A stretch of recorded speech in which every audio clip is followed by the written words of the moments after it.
Jadi kita mau infoin nih buat para muda, Indonesia adalah negara hukum dan berbagai produk hukum dibuat demi menjaga ketertiban masyarakat seperti RKUHP.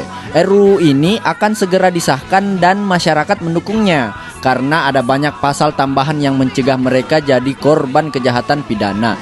Di antara pasal di RKUHP yang paling dikenal oleh masyarakat adalah pasal perzinahan. Betul banget. Dan dalam RKUHP diatur bahwa pelaku perzinahan akan mendapat hukuman setahun penjara.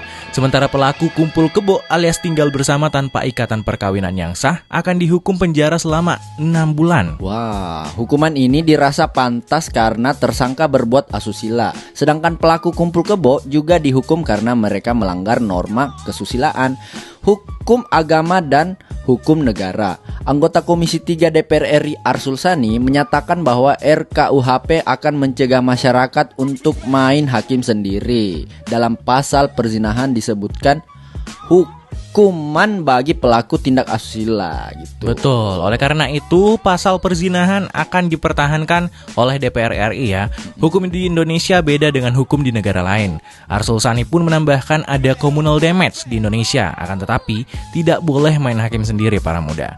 Untuk mencegahnya maka harus ada pasal perzinahan. Betul. Nah, dalam artian RKUHP bisa mencegah main hakim sendiri karena dengan tegas mengatur pelanggaran perzinahan, baik itu pemerkosaan maupun tinggal serumah tanpa ikatan pernikahan.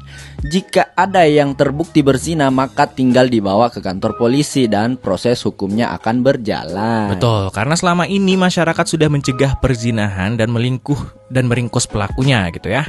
Akan tetapi perlakuan terhadap pelaku malah main hakim sendiri. Padahal Indonesia adalah negara hukum. Seharusnya pelaku kejahatan susila langsung saja bisa dibawa ke kantor polisi para muda. Sementara itu pakar hukum pidana Universitas Al-Azhar Supardi Ahmad menyatakan bahwa pasal perzinahan dalam RKUHP adalah upaya untuk melindungi kaum perempuan.